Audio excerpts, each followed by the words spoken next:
8h17, Ça, c'est moi, ça. bienvenue, c'est la Saint-Valentin. Oui, bonjour Frédéric. Alors effectivement, c'est la Saint-Valentin aujourd'hui, on va s'intéresser au couple en France. Oui. Alors comment se rencontrent-ils en 2018 Comment se forment-ils Combien sont-ils Plein Moi, d'infos. je commence par le chiffre qui fâcherait Saint-Valentin. Ah. C'est que sur les 30 millions de ménages qu'il y a en France, les ménages, c'est les gens qui vivent dans Oui. un même appartement, eh ben, il y en a le tiers, 10 millions, qui sont des ménages unipersonnels, des gens qui vivent seuls. Vous vous rendez compte, 10 millions. Et si, en plus, on rajoute, regardez, vous allez voir le chiffre de 18 millions, parce que si on rajoute les gens qui vivent pas seuls, qui vivent avec leurs enfants ou leurs colocataires, par exemple, mais qui sont célibataires quand même, eh ben, ça monte à 18 millions de Français qui n'ont pas de Valentin ou de Valentine dans leur petit cœur, comme c'est triste.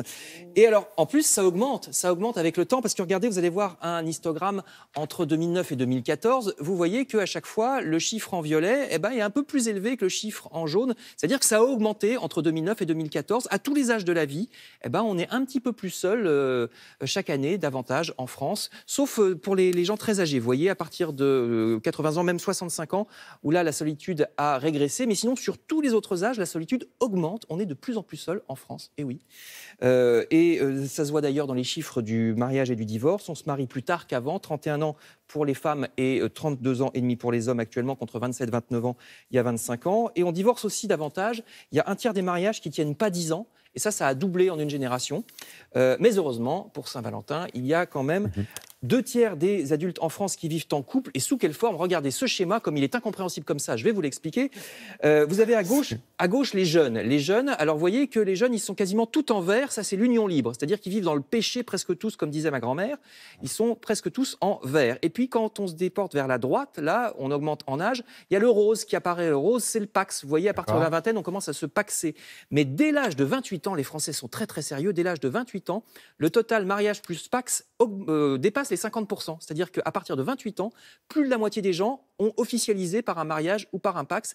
Et à partir de 34 ans même, c'est le mariage à lui tout seul qui dépasse les 50%. Donc à partir de 24 ans, plus de la moitié des gens qui sont en couple sont mariés très officiellement à la mairie. Puis vous voyez que ça ne cesse d'augmenter, évidemment.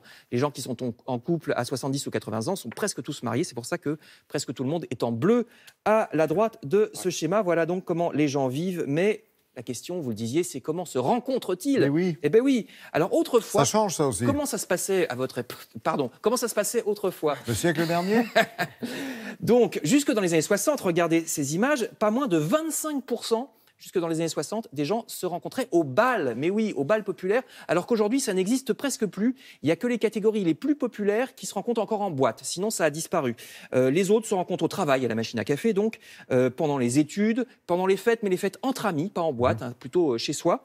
Et puis, bien sûr, il y a une nouveauté, c'est Internet, depuis une dizaine d'années, les sites de rencontres. Et oui, les sites de rencontres, vous voyez des publicités, il y en a partout pour les sites de rencontres. Alors, environ 6 millions de Français les utiliseraient, surtout les jeunes, presque 30% des moins de 25 ans utilisent des sites de rencontres. C'est qu'ils ont peur de la solitude dont vous parliez. Exactement, c'est sans doute corrélé. C'est aussi encore un peu honteux, c'est-à-dire que les gens plus âgés ne l'admettent pas, n'osent pas le dire. Et puis, qu'est-ce qu'ils en pensent? Les Français pensent à 54% que c'est pas là qu'on rencontrera l'amour, vous voyez ces chiffres, à 76% que c'est pour les rencontres d'un soir uniquement, mais quand même, il y a 87% des gens qui pensent que c'est un moyen comme un autre de rencontrer des gens, et surtout 89% qui disent qu'on rencontre des gens différents, qu'on ne rencontrerait pas dans sa vie de tous les jours. Est-ce que c'est vrai? Je ne sais pas, c'est un sondage sur ce que les gens pensent. Je termine avec une petite nouveauté. Désormais, un peu plus de couples ont la femme qui est plus âgée que l'homme. Alors un peu plus, 16% des femmes en couple sont plus âgées que le monsieur, alors que c'était que 9% dans les années 50. Donc vous voyez que ça augmente, mais vraiment pas très vite. Il y a encore assez peu de dames qui sont plus âgées que leur monsieur. Mais a priori, sans conséquence, tous ces chiffres quand même. La vie va. Oui, ça va, on y arrive. Alors que dans l'histoire, on va voir ça avec Frédéric Gersal. Merci Frédéric Vion.